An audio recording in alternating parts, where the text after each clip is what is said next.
This is the Buwwy Breakdown, recorded Monday, June 6th, 2022, and today we're going to be covering the state of play.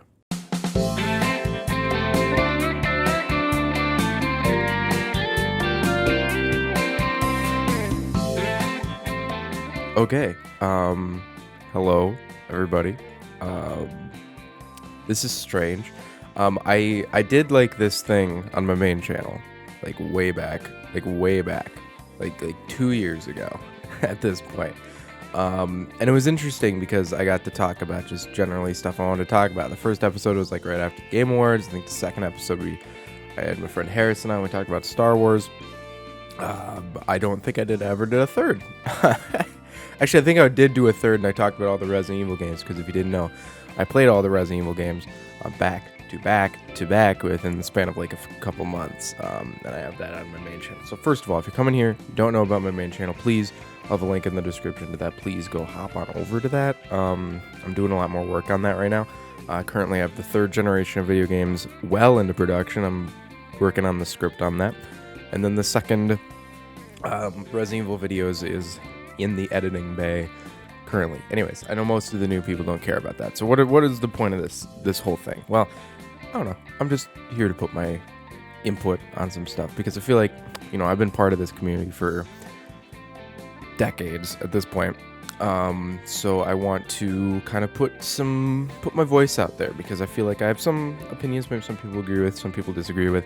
And that starts with this state of play. So that's going to be our first topic we discuss on this because, I just wanted to talk about it because I thought it was very interesting. I don't know if these are going to be like daily. Probably not. They'll probably be like whenever I feel up to it. Not that it's a chore. I mean, more like feel like I have something to say. But anyways, without further ado, already like 2.5 minutes into the recording. Let's jump into this. I'll make these as short or as long as they have to be, depending on what we're discussing. So other than that, I don't think there's any like other news stories that like I think matter that much right now. I saw that there was a Resident Evil. I know a lot of this. I'm talking about Resident Evil right now, but there's a trailer for the new Resident Evil show on Netflix. Haven't watched it yet, but maybe I will. I don't know. Haven't seen it yet, but for Netflix. Okay. That show is weird to me. I don't know. I don't know how I feel about all these Resident Evil projects. I feel like it's weird. Like the Resident Evil Infinite Darkness was a strange was like 6 episodes or something, or 8 episodes. It was a strange little like anime kind of weird thing, but it wasn't like anime weird. It was just weird because it was just some little Resident Evil story. It was just some story in the Resident Evil universe with Leon and some new character, I think, or no, Claire, and then some other new characters. Anyways, let's just jump into the state of play. So the state of play was 28 minutes, and it was kind of we're in a weird part of not only gaming announcements gaming news cycles during the year, because for anybody that doesn't know, right now would be E3 timer. When was E3 supposed to be? E3 2022. I don't know. They probably never announced the actual dates, but I feel like it would have been around right now. So that means a lot of these companies, whether or not they plan to hold them, like Nintendo, maybe Nintendo knew E3 wasn't going to go down, and they announced a lot of their stuff in that last direct we had, because they announced quite a bit of stuff. But then again, we don't know what else is coming out for Nintendo the rest of the year. So we're kind of in a weird limbo right now. Like Xbox is going to have a show on the 12th. I think that Summer Games Fest is on the 9th. So there will be a lot of things there. But I think this is technically part of Summer Games Fest because they kind of had a little logo for Summer Games Fest just in the top left at one point. So this is essentially PlayStation's, like, I wouldn't say it's their E3, but they had some E3 caliber announcements. I mean, this was a mini E3 show. Like, I mean, normally PlayStation E3 shows are like an hour and a half. I think the 2018 one or 19 one where they had Spider-Man, Last of Us 2, Ghost of Tsushima, and another game that I think Death Stranding was a main one. They had like 4 main games, and then they had remember that's the one where they put everyone in the tent. Anyways, this is like just kind of a shrunken down little mini E3, but it doesn't feel like an E3 caliber show. But anyways, so let's just talk about this, and then we'll talk about the show generally. So the first thing they showed was this interesting trailer that had the balls to go, hey, we're releasing our game on 3/24/2023. So immediately you're like, okay, this is like a game that's important. This is a game that I should be paying attention to, because if I need to know the release date, I need to know this game. And then a big R comes up and it's in the woods, and I didn't really get it yet, but then it's like, oh shit, okay, it's Resident Evil. And then they put a big 4. Obviously being the remake of Resident Evil 4, which was heavily rumored for, at this point, I feel like years, at least ever since 3 came out. There's been some hubbub online about wanting a Code Veronica remake, which I agree. For those of you who don't know, Code Veronica was a game in the series that released right before 4, but right after 3. So it's got that old original trilogy Resident Evil kind of feel. And it's ancient. I tried to play the game, and there's no, like, even the Resident Evil 1 had this GameCube remake that is semi-outdated, but not as outdated as or 1996 or 7 or 8, I don't know what year it came, I think 8. It's not nearly as outdated as that. Yeah. Anyways, so that hasn't been done for Code Veronica, and people want it done for Code Veronica, but Resident Evil 4... I thought this was this is a big announcement. This is a huge announcement. People have been wanting Resident Evil 4 remake forever, and including me.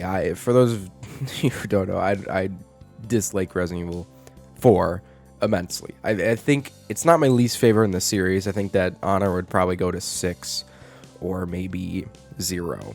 But I don't like 4. It's down there in the bottom tier for me, like maybe a D or C tier Resident Evil game. I'm the kind of person that likes the old style. Like my favorite game in the series is 2 Remake. And Resident Evil 4 was just a little too actiony. It was a little too... It didn't have enough survival horror. Like, the only great things survival horror-wise for me for Resident Evil 4 was, first of all, I think it was a decently scary game. It was a little too, not bright, but the color palette was very one note, which made nothing feel unique. Everything kind of felt within that brown kind of desaturated look. So nothing really popped out at you.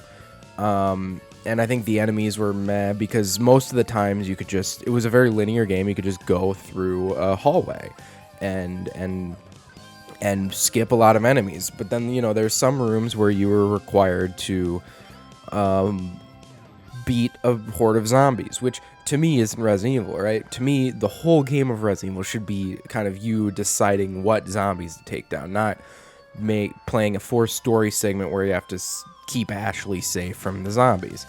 I don't like that. That's not, to me, what Resident Evil's about. Resident Evil's about going through an area you may have never explored, then kind of getting your bearings there, knowing where the zombies are, getting a little scared from that experience, and then going back to your safe room, organizing your inventory, kind of figuring out, what bullets you need, what guns you need, and then going back out and see, maybe you can skip a zombie, and the fear comes from your plan going wrong, and if your plan went wrong, you have to kind of improvise, and that's kind of the whole point of a Resident Evil game. Anyways, going on a big tangent, 4 is not my favorite, by far. I know it's a lot of people's favorite because it's kind of one of the first, it's probably the reason, historically, it's important in gaming, because it's the reason we have a third-person camera angle still to this day.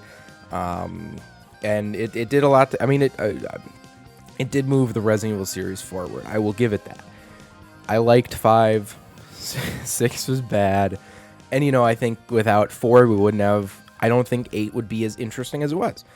And speaking of 8, I think this is exactly how it's going to play out. I feel like Resident Evil 4... Obviously, when 8 came out, they had a lot of A lot of the press was going, wow, this is a lot like Resident Evil 4, with the shopkeeper and the briefcase like inventory management, which were the two things I really enjoyed in Resident Evil 4, the original. I thought that briefcase management thing was so fun, and so it was like a little game in and of itself. And the shopkeeper was an interesting character nonetheless, but also just, it was nice to have a shop where he was kind of the replacement for the item box. And they added currency, right? And that was kind of a new thing. All of this revolutionized a lot in gaming because it hadn't been done like that before. So you got to give Resident Evil 4 some respect. And anyways, that's how I think this remake is going to play out. I think it's going to play out like 8. I don't think it's going to be like 2 and 3 where it's a little more kind of puzzle solving, kind of more room exploration. I think they're going to do the story. It's going to be more linear, and it's going to be in that vein. Also, something I want to point out, the logo. This is very cool. I didn't notice this until the second time I watched the trailer, but the Resident Evil 4 logo, if you notice, the remake logos all kind of have the same font and the same style. So the R is red, the E is red, and then it says it's just a basic Resident Evil. Because the RE just like fades into Resident Evil. And they all have little different designs for the little like cracks in the lettering. 2 was kind of the city grid look. And then 3 had more kind of like a brick, like chipping in bricks kind of, if that makes sense. Like it just looked like concrete kind of busted up. And then 4 has obviously woods because it's in the woods, and this all kind of subtly represents what the game is about, or like what the vibe of the game is, the atmosphere. And obviously 4 is very woodsy, except for when you get into the castle. But most people remember the woods because that's the first big area. Excuse me. Just what? Anyways, yeah. Anyways, the trailer itself could have been better. I felt like this trailer didn't give me enough of a vibe or enough of a answer to how this is going to play at all. Granted, it's not a gameplay trailer, so I understand why there's no gameplay. But it was just kind of, and I didn't see what else was like. There wasn't enough to make a distinction on what they're changing to me, or what new interesting things they're putting in. It was just kind of flashes of things we were familiar with from the game, but unfamiliar because it's a little new, like Ada, or the big Leon sitting in the lake with the big water fish thing that's gonna pop up. The first village was in there. So some things. But yeah, I don't know. It's interesting. I'm very, very excited for this because I think the remakes have done a phenomenal job with 2 and 3 have done a great job of modernizing these games and allowing a new audience to enjoy them and have an experience with them. So Resident Evil 4 is going to be very excited. They also announced right at the end of the trailer that there was PlayStation VR content similar to Resident Evil. Which one had VR? 7 had VR, original VR, and then they also announced this is all for the VR 2.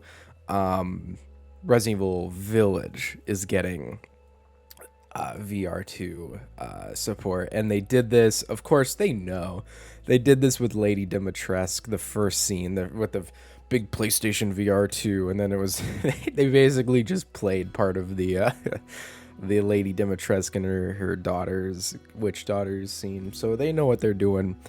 I don't think I'm going to be buying a PlayStation VR 2. I did buy the original PlayStation VR, and I enjoyed it. There were some interesting games, and not having Resident Evil 8 and 2, or not 2. Well, I don't know if 2's getting. Maybe 2 will get content. Resident Evil 8 and 4 remake is nice, but I don't know. I usually just don't like playing these games in VR. Granted, I never played 7. I don't know exactly how fluid it is, but yeah, we'll see. I don't know. I don't think I'll get it. Depends on how much it is. But yeah. Anyways, yeah. No Resident Evil 8 DLC and nothing else in the Resident Evil universe, but still a solid showing from Capcom for Resident Evil. Then it goes into this game that's kind of, I don't know, it does these games that no one really cares about, but they put it in there. I guess this was a Walking Dead VR thing, maybe? I don't know. I'm looking at it right now. Yeah, it's a VR thing. Walking Dead Saints and Sinners Retribution Chapter 2. Not my thing. I don't know what the hell that is, so I'm just going to honestly not talk about that. Then they announced No Man's Sky for VR2. This is all VR2 stuff. Then they showed us a little more of that Horizon VR game, and it looked interesting. I just don't know how any of this. It kind of just showed a little story sequence with them in a boat and machines kind of coming up, and I think it's Snapmaw or one of the water ones coming up and capsizing the boat. And then they just show some combat with the arrow, and they show, and it's normal Horizon stuff. I don't know if I don't know how it'll work. It looks interesting.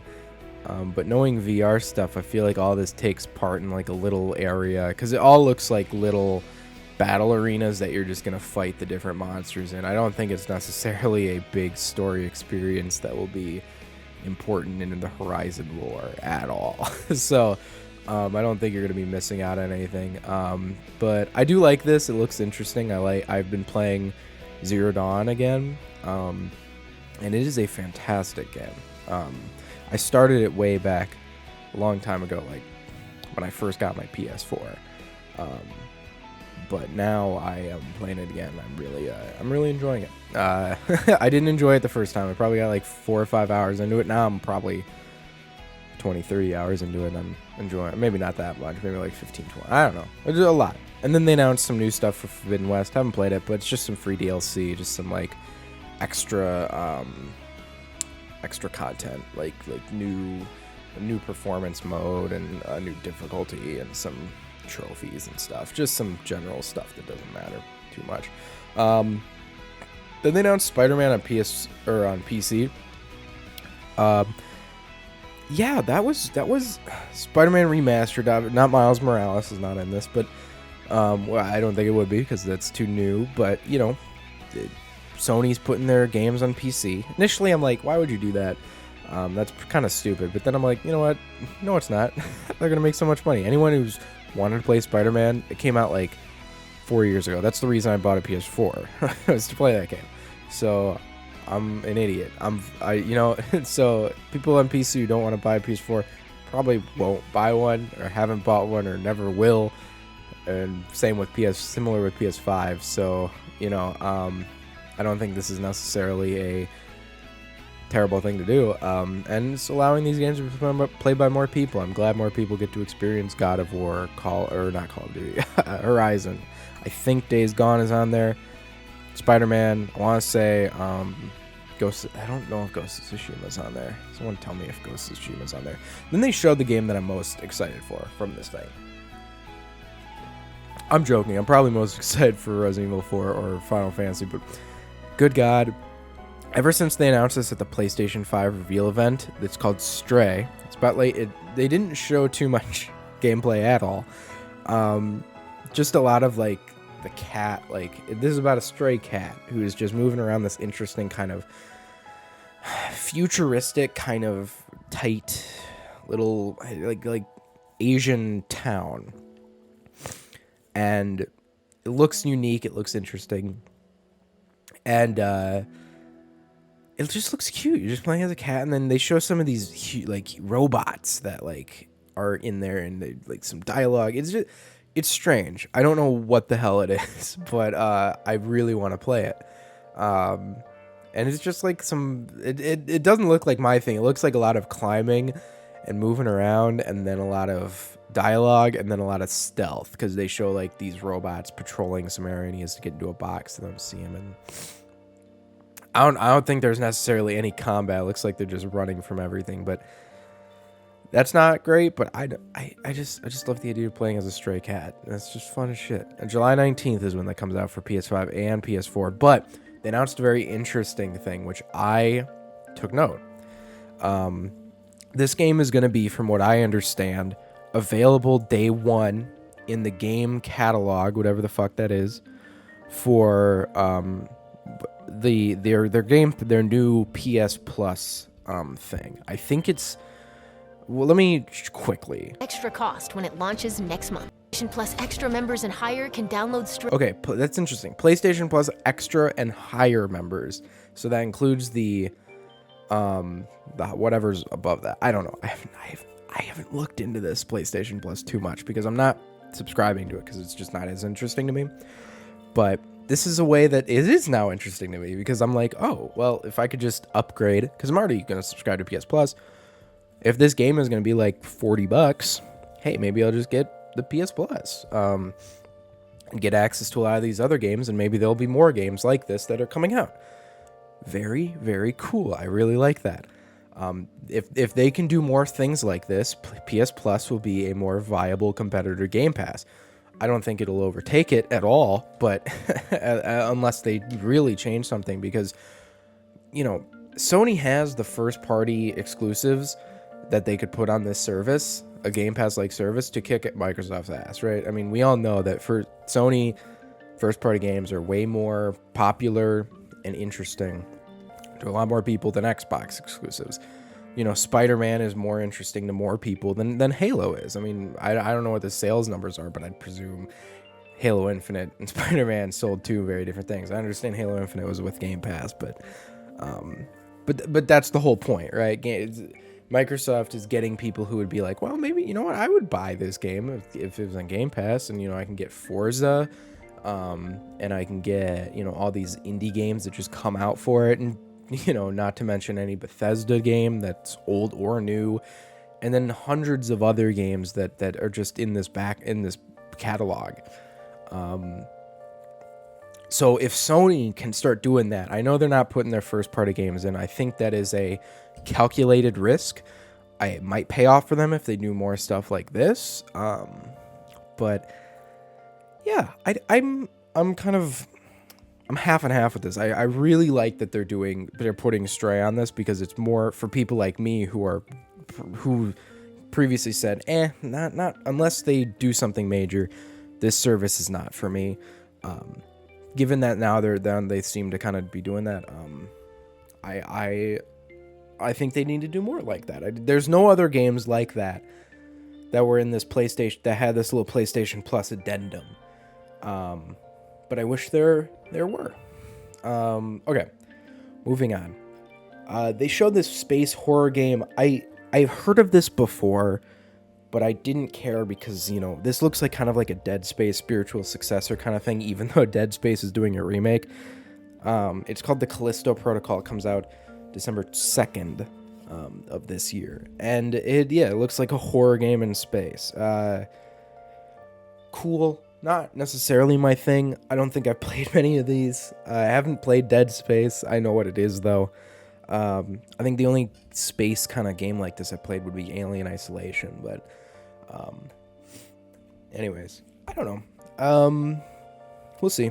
It was sorry for those who are more interested in the Callisto Protocol than Resident Evil, and I talked about Resident Evil for like 20 minutes, but I just, you know, I'm not experienced with this thing, so I don't know, but I am experienced with Resident Evil in terms of horror. Okay. Next, they showed this interesting game that at first I really liked, second I didn't like, and now I like again. Went on an emotional roller coaster with this game. Rollerdrome. Clearly an indie game. It has the kind of an interesting kind of comic book kind of style. A little cel shaded and you know, big bold outlines and kind of Borderlands-esque, I guess. I don't know. It comic book style. It's one of those interesting art style games. Very colorful. I think it's simple but pretty. But the gameplay to me, so I initially loved this game. I was like, holy shit, this game looks fantastic. And the initial gameplay segments, holy shit, you can go up a window and then go down the like break a window while rollerblading up into it, and then, fall onto a different window and break that, and then go and shoot the guy. Looked really cool and really fun. But then I looked at some of the gameplay elements, and it just seemed I didn't get what first of all the goal was. Like, why am I doing this? I'm sure there's a reason. I'm sure there is. But I don't necessarily know why. And it looked like a lot of the times the fire just auto-aimed. I don't know, though. I don't know if there's a reticle or not. I don't know if there's no reticle and they're just actually aiming this. It didn't necessarily look like that was the case. But so then I was like, I don't know if this is for me. I don't know necessarily if this is my game. But then the creator of the game went on Twitter and was so sweet. She's just a sweet lady. And she's like, look, my game's on the thing. She's I love that lady. And yeah, she was very proud of her game being on there, and I'm like, oh, that's very nice. I'm probably gonna buy this game. This game looks kind of cool, but I'd like to see more gameplay. Is generally what my thing is, and a little more story. But I don't. We'll see. We'll for sure see more of this. August 16th. I'm sure it's a cheaper game. But yeah. Anyways, that was a fun little game. The next game that was here, Eternites. This was a strange game. This game looked like it was for me and wasn't for me. So the first thing kind of shows this anime kind of opening with this guy getting his arm cut off or something, and then some fighting, kind of Xenoblade, kind of, maybe not Xenoblade. I don't know. It was kind of Xenoblade with some quick time events and then some dialogue stuff, and a lot of the memes from this was that there's a button to hold hands, which for me, that shit, honestly, I'm a degenerate. This kind of, that's the stuff that appeals to me the most, is this kind of weird, kind of wacko dating sim shit. And they even said, what'd they say? It was like dating sim meets, hold on, let me quickly. Games and dating sims collide. Action games and dating sims collide. I don't know what the hell that means, but I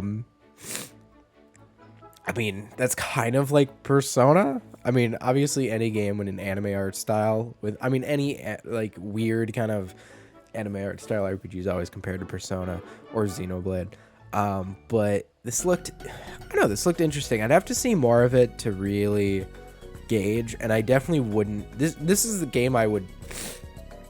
Sorry about that. This is a game I definitely would see on Game Pass. Like, this is a game that I would see on Game Pass. I feel like I'd play it for like 20 minutes and realize it's a little too not weird, but it's just, well, maybe a little weird. It's just a little too much, you know. I don't. We'll see. Comes out early next year. I'm sure there'll be more trailers. Then Capcom came around again, showed some Street Fighter 6. Not a Street Fighter player. Looked good. I think I follow a few people who like Street Fighter, and it seemed that they enjoyed this trailer. So it seems like for everything in the Street Fighter community is pretty good. They also seem to announce this like new, I saw on Twitter they announced this new system that they're going to do. They partnered up with real life esport like commentators to have real life kind of real reaction from what an esports announcer would do for this game, which I found very interesting. I think, you know, sports games have been doing that for a long time. I don't play many sports games, but I play a lot of baseball games, and even since the early 2000s, they've had, you know, really shitty, at least maybe mid 2000s. I don't know. The earliest I can think of is MLB Power Pros, which came out in 2007, which had this kind of, you know, Nathan swings the bat. Yeah, it's going, and then pause. It's going, and Brandon catches the ball out and right. It's really weird. It's really strange. But anyways, I don't know. I don't think it's gonna be nearly like that. Obviously, decades of technological advancement has made that probably impossible to be that bad, but you know, we'll see. I'm excited. Then they showed Tunic. Not going to say anything about Tunic. I think that just hasn't come out for PS5 yet. It's already out on Xbox. It's on Game Pass right now, I believe. So, don't care. Another indie game was shown here. Season: A Letter to the Future. It looked like a very cute indie game. I loved the art style. I loved the kind of intimate look for the storytelling. But again, you know, we'll see. It doesn't look like my necessarily type of game, in the sense that, you know, indie games are kind of hit or miss for me. And I feel like this one might be a little too, not intimate, but too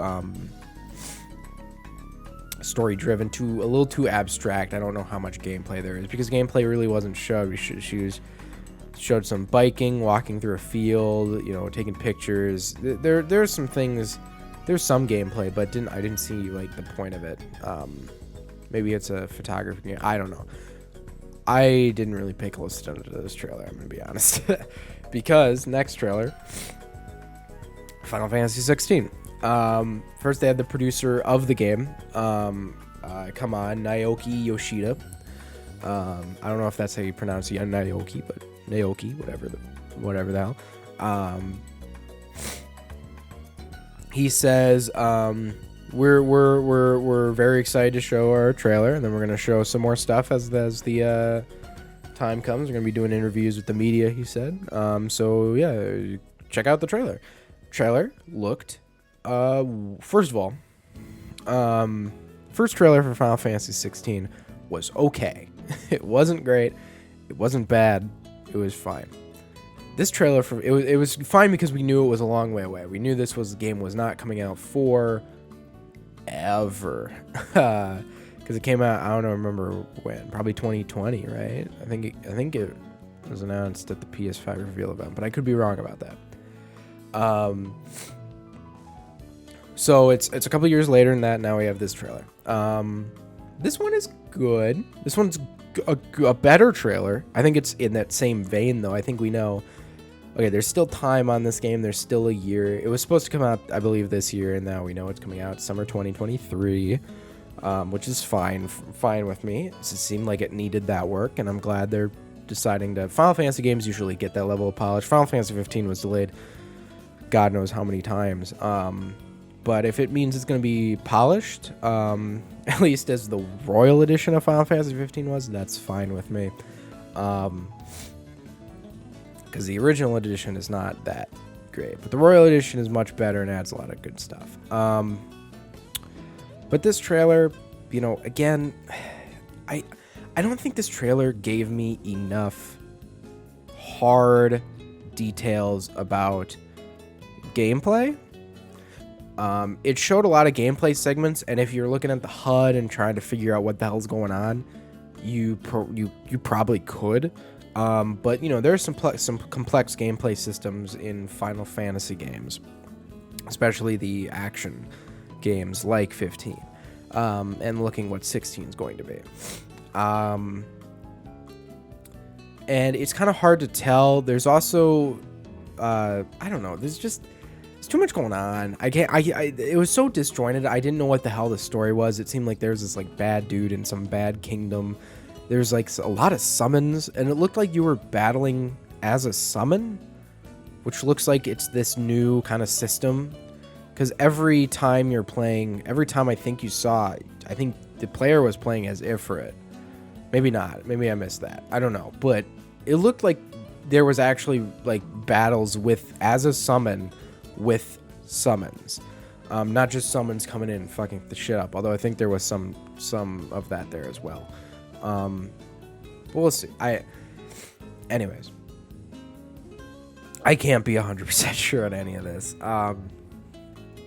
But yeah, it's bizarre. It's really bizarre. Fuck, I had something I was gonna say, but then I forgot. It was in relation to Final Fantasy 15. It was a fantastic comment. The music in this trailer was also very good. I really enjoyed this. But talking about the story, I just didn't understand the story. And it's, oh God, it was just so disjointed. It was just crazy. I wish there was just a kind of a clear, I don't think the Final Fantasy 15 trailers, I don't remember them. I don't think they were that great. I don't think they conveyed the story too well, but I mean, the story was obvious enough, right? I mean, I hope this just isn't some big political thing that makes no sense. I hope there's some core to this story, because the core to Final Fantasy 15, why that works so well, is because of the boys, is because of the group, is because of the camaraderie between the four protagonists. And I don't necessarily know if you have this. This is what I was going to say, and I exactly remember what I was going to say now. This game said, and I don't know if people are noting this, this game, let me just check what the rating for 15 was, because I believe it was T for teen, right? There's no fucking way that was, yeah, T. This one says likely rated M, which is interesting. Very interesting. If this is going to be an M-rated Final Fantasy game, because they show naked backs of two characters, which we assume that is after they have intercourse, I presume, or some sort of sexual encounter. So maybe there'll be a Final Fantasy sex scene. That'd be wild. But generally, like, and it's a lot bloodier. They show a cutscene with a lot of like a big medieval battle and a lot of blood spurting out, and you know, people killing other people with violently. So anyways, yeah, if that's rated M, whoo, that is interesting. I wonder if that's what they're going for. But I would love to see an M rated. I don't know if they're gonna swear. I hope they swear. I hope that if they're going M rated, it's like full on M rated. Because that would be great. I'd love to see a Final Fantasy just kind of go out there. But you know, if they don't, that's perfectly fine too. I understand. But yeah, Final Fantasy 16. Overall, this trailer made me much more excited, I would say. Let me make sure that this Final Fantasy 16 M rating is. Sorry for that big pause. Okay. The whole state, or my thoughts on Final Fantasy 16 trailer makes me more excited. I'm a big Final Fantasy fan. I'll be taking that day off of anything I have to do, although it's in summer. So, but yeah, it's gonna be great. It's gonna be fantastic. Very excited for that game. State of play in general. Okay.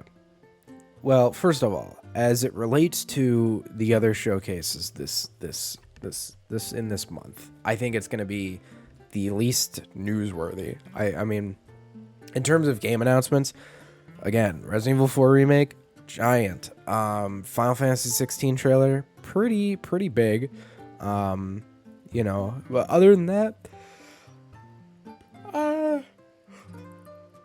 Street Fighter trailer is pretty big, but I just don't think anything necessarily new is not shown off to the extent that I think it will be at this Xbox event and this Summer Games Fest event in a few days. What this says for Sony is kind of twofold. First of all, in terms of Sony first-party games coming this year, other than God of War Ragnarok, I don't think we have any that we know of. Correct me if I'm wrong, but I don't think we have any like big 2022 games left for the year.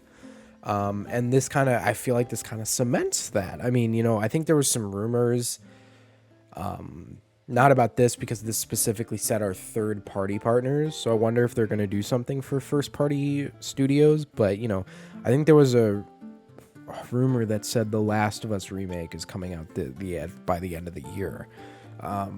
Interesting they wouldn't have announced that, which makes me think there is nothing coming out. But I just feel like there's nothing else coming out in terms of first party. I know we already did have Horizon Forbidden West, and that was a pretty decently big game, although it came out like the week before or after. I don't remember what, but it was right. It was a week within Elden Ring, which was really stupid. And we had the Uncharted collection, which is just remastered, kind of remake, remaster, kind of not remake, remaster of the two of 4 and Lost Legacy, I believe it was called. But yeah. I don't know. First party games are just not. They're just not coming out, and it makes me upset because usually Sony has a couple of those big giant first party games, you know. But whatever. Overall, this state of play was really good, though. It was really good, and I'm very happy that Sony decided to do this and show off what the third parties had. And, you know, honestly, I think they may have had to do this because I don't think there was anywhere else they could put this. I mean, you know, Capcom could have put Resident Evil 4 probably in that Summer Games Fest big thing. Final Fantasy could have put that trailer. I'm sure they will be in that showcase anyways. But I think Sony wanted to highlight that, hey, exclusive content is coming to this for PlayStation, so there's a reason to own it on PlayStation. At least 4. I don't know. I don't think 4 is PlayStation exclusive, right? It's coming out for Xbox, right? Maybe not. Is Resident Evil 4 Remake PlayStation exclusive? No way. No way. No, it is coming out for... Yeah, it's coming out. Okay, that was like, what the fuck? I do know Final Fantasy 16 is PlayStation exclusive, so I get that as well. But you know, they probably want to say, hey, there's PSVR content. You know, they'll probably have some exclusive stuff on PlayStation as well because Resident Evil is kind of tied to the PlayStation brand.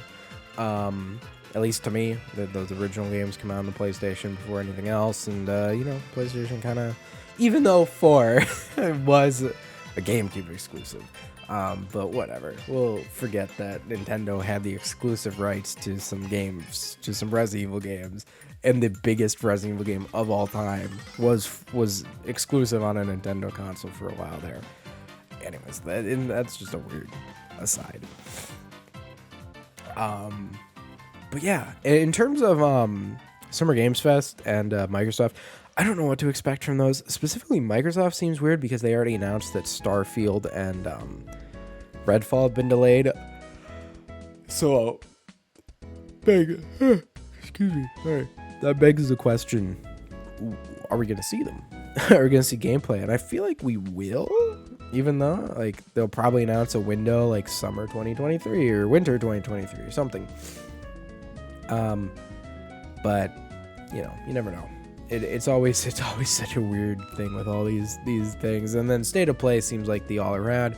God knows if Nintendo will do anything this summer, but you know, we're getting to that time of the year where announcements are going to need to be made because, again, as I just went for PlayStation, Nintendo has the exact same issue in the sense that they're not putting anything out. They're putting Xenoblade out in July. They're putting Splatoon out in September. And then, so, okay, let's just look here at their release schedule. Mario Strikers Battle League, June 10th. Okay, already basically here. June 24th, Fire Emblem Warriors 3 Hopes. So after June, those kind of semi-small but still relatively meaty big games have come out. July 29th, Xenoblade Chronicles 3. Probably their biggest game of the year. Well, maybe Splatoon. I mean, biggest game of the year after right now. They had plenty of big games already, Kirby and whatnot. Nintendo Switch Sports. Splatoon 3, September 9th. So after Splatoon 3, there is nothing. There is Pokemon, which I don't even technically count because that's not made. I mean, that's the Pokemon company. That's not. But if you want to count that, okay, they have Pokemon. I guess also here they still say Bayonetta is coming out in 2022. I don't think so. I think Bayonetta is a 2023 game. And then they also say a sequel, Legend of Zelda Breath of the Wild, is 2023. So Nintendo has like no first party games at all. Even big third party games like Mario and Rabbids. I don't know when the fuck that's coming out. The new Mario and Rabbids. And then they've delayed Advanced Wars 1 and 2, which I was really excited for, but I feel like they could put that out now, but whatever.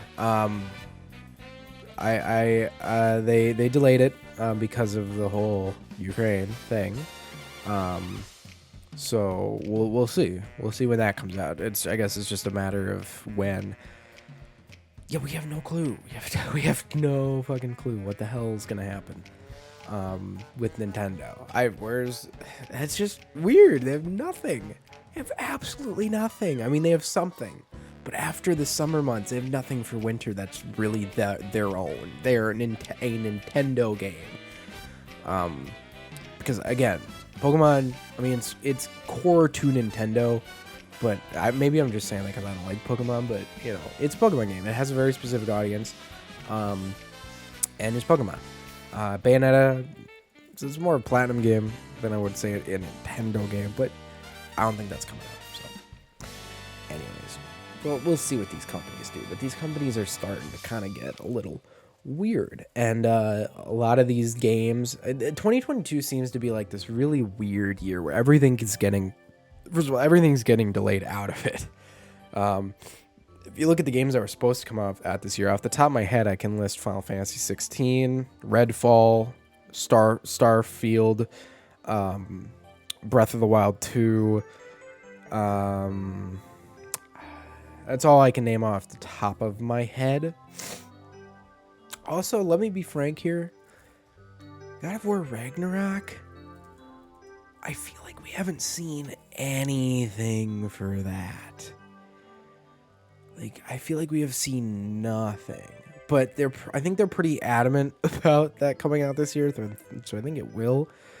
But I'm shocked we still haven't seen anything for it, especially since it's probably going to come out, you'd think, in probably November. Or October or something like that. But we'll see.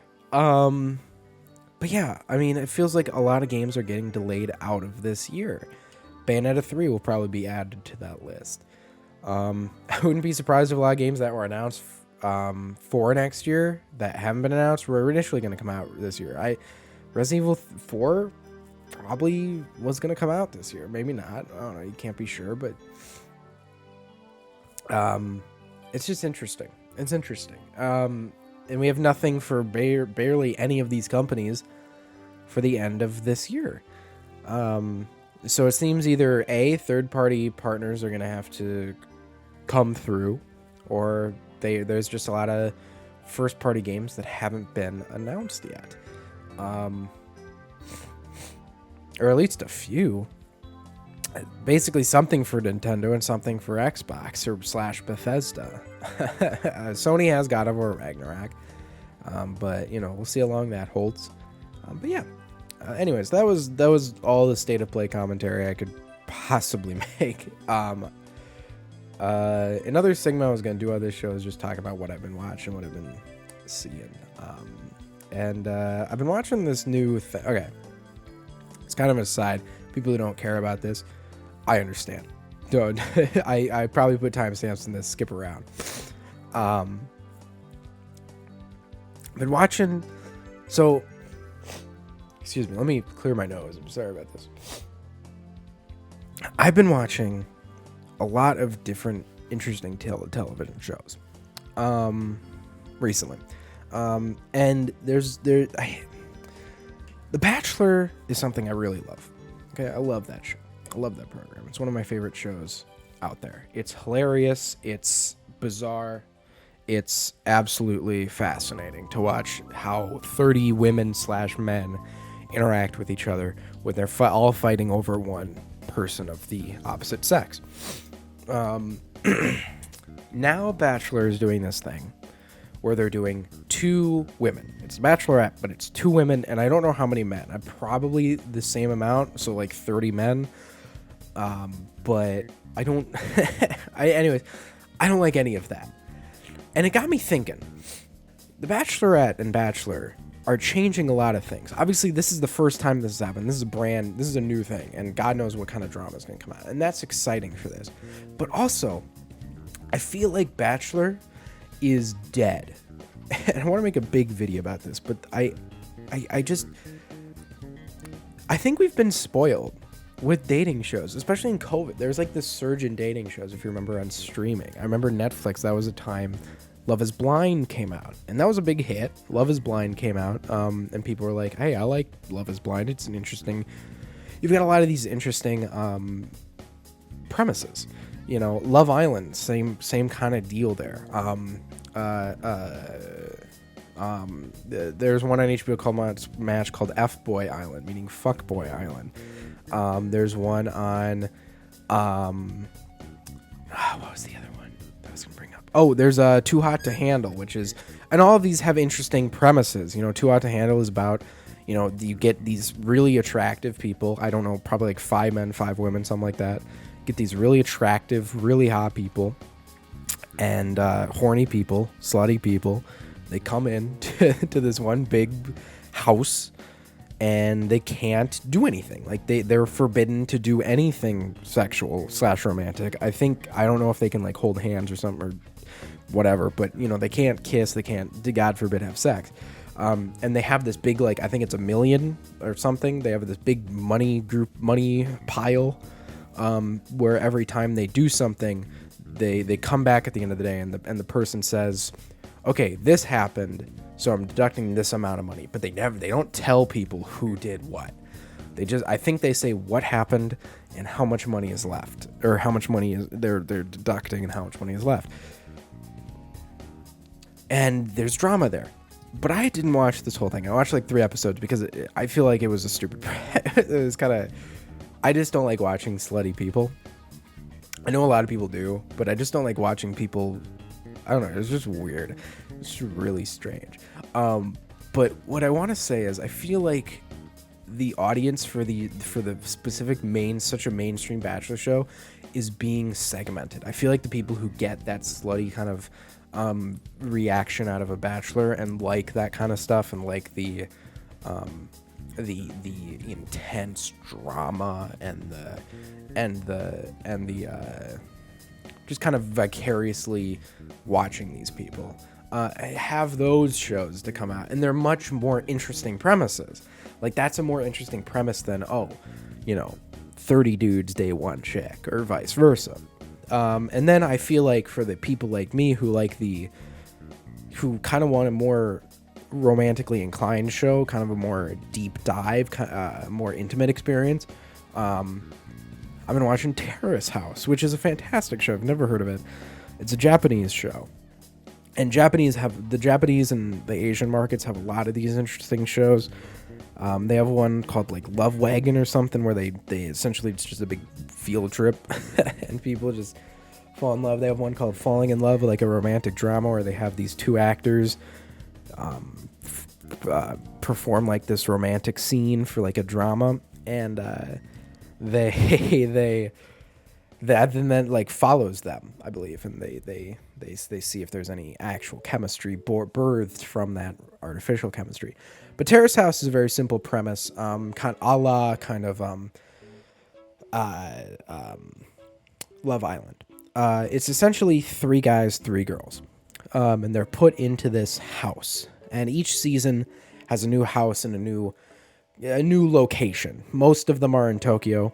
There's one in Hawaii, and I think there was one in another Japanese city. I think there's four like different seasons, and I think 2 of them are in Tokyo. I don't know. They're all on Netflix. Go watch them. But the 3 women, 3 guys, and they're just living their actual real lives outside of this house. So they don't like come here for like a field trip, and it's not like Bachelor where they put their lives on hold and come here and that's all they're focused on. No, they have their jobs, they do their actual stuff, and they buy groceries. They're living in this house like they would be living normally, but they're just living together.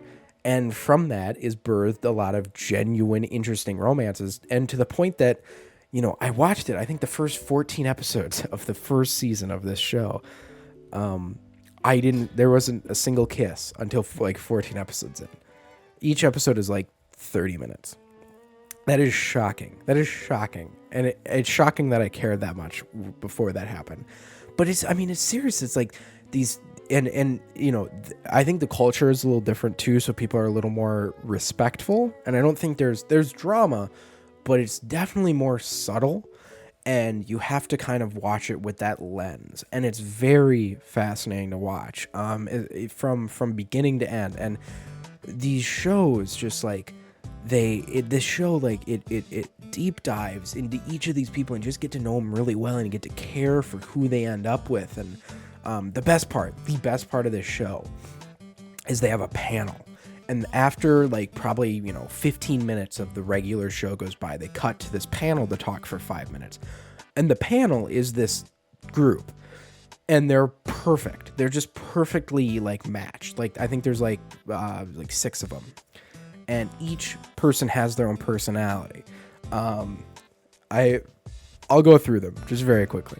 You have the guy on the very right who's this kind of like goofy kind of guy who you could tell like he's kind of like me in the sense that he loves this shit, but he just loves it for the reason that he's just like, he's very wholesome, but he's goofy.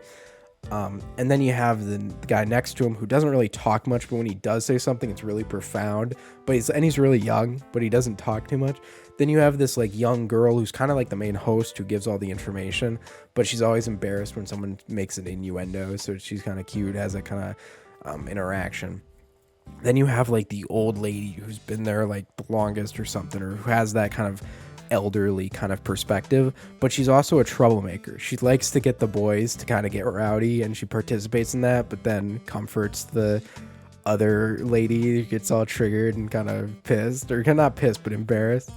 And then you have another guy who like talks a lot about, who does all the innuendos and it's kind of goofy and makes fun of people and it's kind of like, eh. And then you have another lady who kind of doesn't talk, but again, she kind of says things that are profound. She's kind of more like an aunt figure, I guess. I don't know how to say it, but anyways, the dynamic these 6 people share is why this show is really good. They share a fantastic commentary on what you just watched, and it's always very interesting. It's always very fun to experience other people watching the same thing you are and having an immediate discussion right after. That's something that I think they should implement into The Bachelor in some form, because I feel like, maybe not, because there's not like the people who are watching as a group have commercials to kind of discuss that, but so you kind of, I don't know.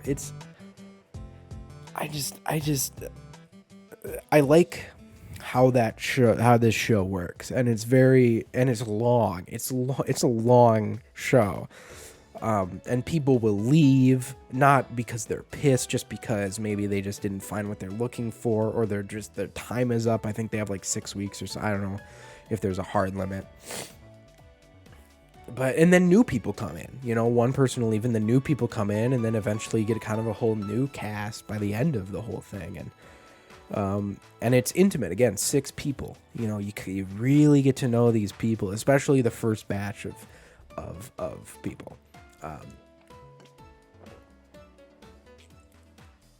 And they film every little intimate detail of these conversations. They just feel like real people, which is what we want. We want shows where people feel real, and I think that's what these shows give us. The Bachelor is not. The Bachelor has become this show where, and I think this is all because of social media and of the idea of getting famous, because plenty of people have gotten famous off The Bachelor. A lot of people. And I think, every season there's always he's not here for the right reasons, or she's here for the wrong reasons, or she's peddling her music, or blah, blah, whatever the hell it is. And Bachelor even tried to embrace that one season where they had this spin-off where they brought musicians in, and it was like, I don't know, like 16 musicians or something. And it was kind of like a Bachelor in Paradise thing, which, if you don't know what that is, essentially would bring out all the all-stars from previous seasons, and they put them on an island.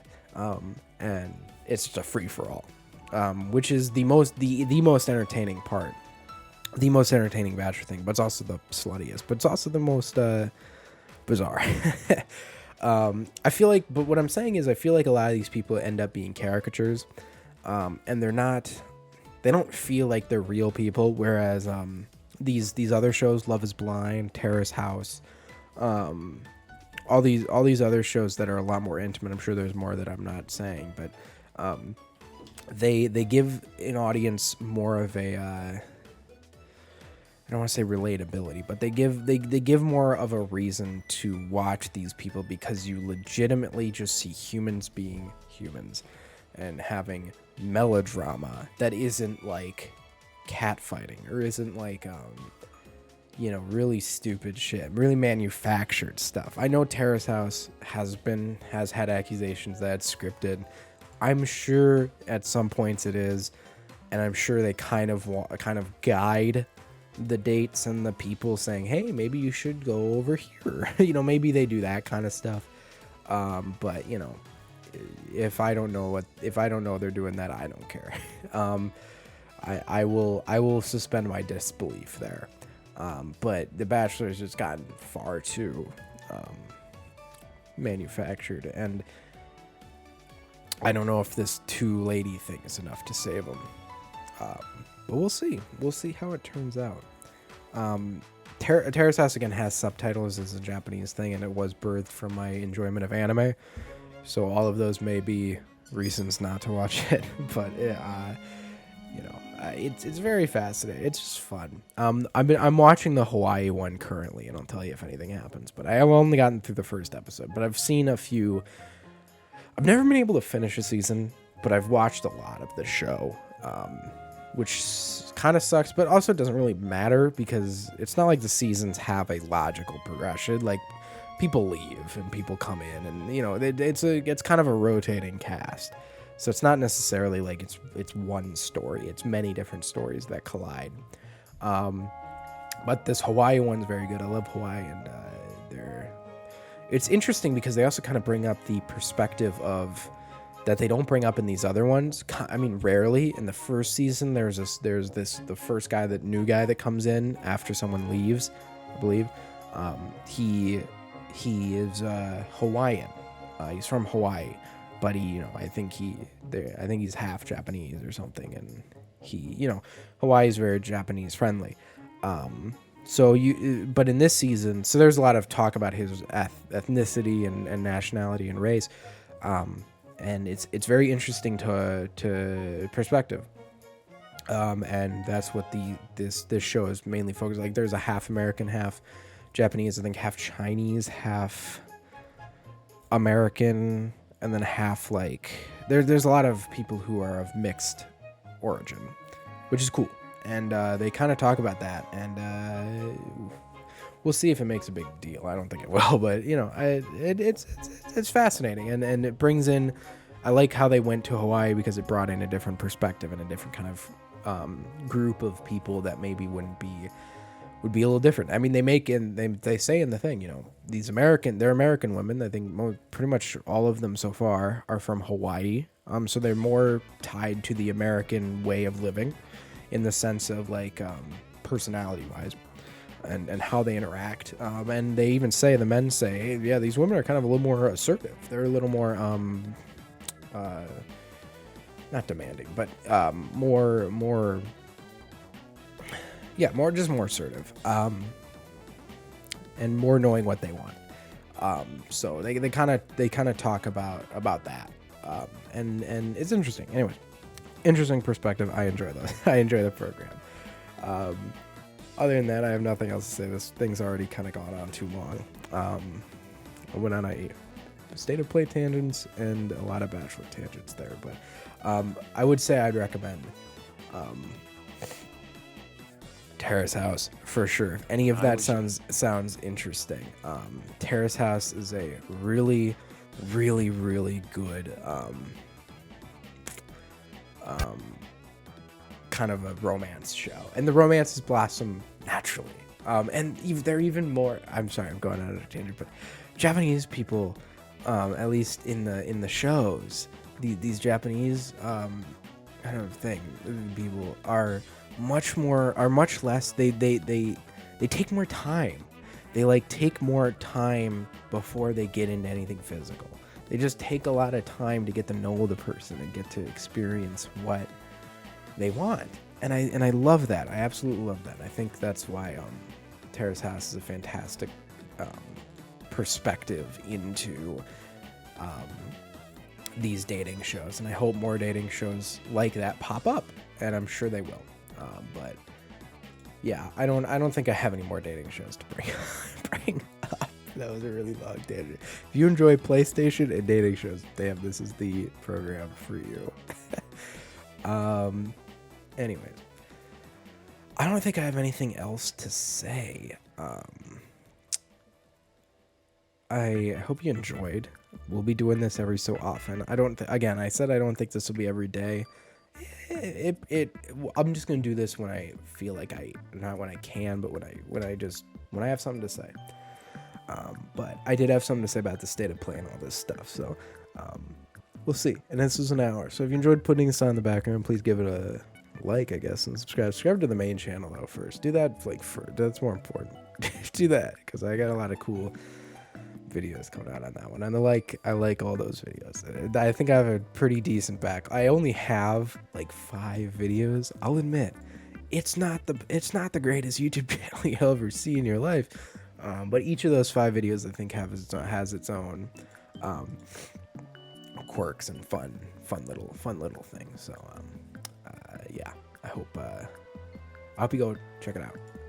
Check out the first generation video game consoles. That's my first recommendation. Or Resident Evil if you enjoy Resident Evil. Anyway, I'll see you guys next time for this whole fucking thing. Godspeed, dude. Chill out. Have a great one. Whatever you're doing, make the most of it.